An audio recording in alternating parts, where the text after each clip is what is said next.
বিশ্বকাপ বাছাইয়ের কনমেবল অঞ্চলে সবার উপরে থাকলেও খুব একটা স্বস্তি নেই আর্জেন্টাইন শিবিরে। শেষ 3 ম্যাচে নেই দলটার কোনো জয়, হেরেছে 2টিতে আর ড্র 1টি ম্যাচে। তবে পরের ম্যাচটা ঘরের মাঠে বলেই কিনা বলতে হচ্ছে উঠছে আর্জেন্টিনা।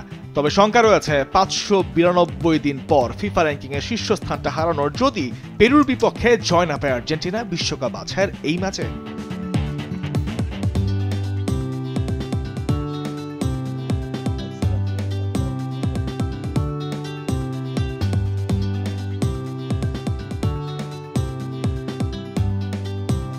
ঘরের মাঠে লিওনেল মেসি যোগ দিয়েছেন অনুশীলনে, তবে দলটার মরার উপর খাড়ার ঘা হয়ে এসেছে নতুন দুশ্চিন্তা ইনজুরি।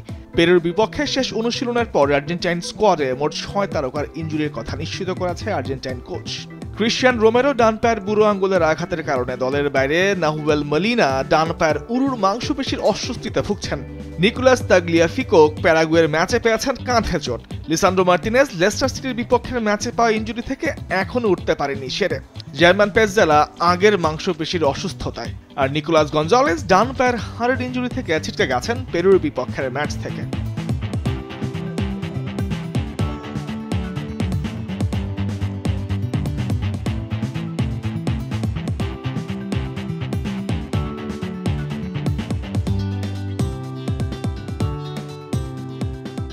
এদিকে 2026 ফুটবল বিশ্বকাপের বাছাইয়ের চলতি বছরের শেষ ম্যাচে উরুগুয়ের মুখোমুখি হচ্ছে 5 বারের বিশ্ব চ্যাম্পিয়ন ব্রাজিল। ঘরের মাঠে ম্যাচে স্কোয়াডে 2 পরিবর্তন এনেছে সেলেসাওরা। কার্ড সমস্যায় ভ্যান্ডারসন আর ইনজুরিতে ডিফেন্ডার গুলেরমোর আরনেকে থাকতে হবে সাইড বেঞ্চে।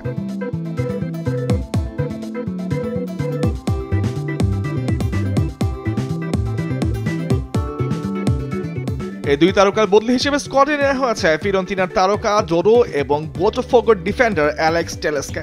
উরুগুয়ের ম্যাচকে সামনে রেখে ইতিমধ্যে সালভাদোরে পৌঁছে গেছে ব্রাজিল।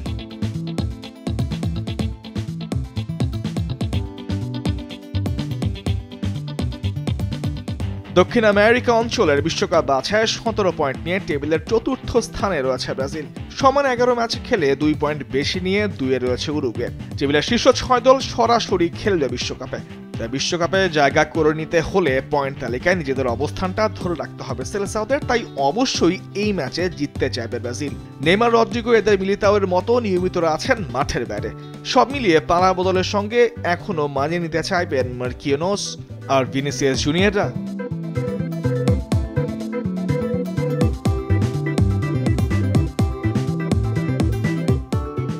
তামিমুর রহমান, স্পোর্টস ডেস্ক, দেশ টিভি।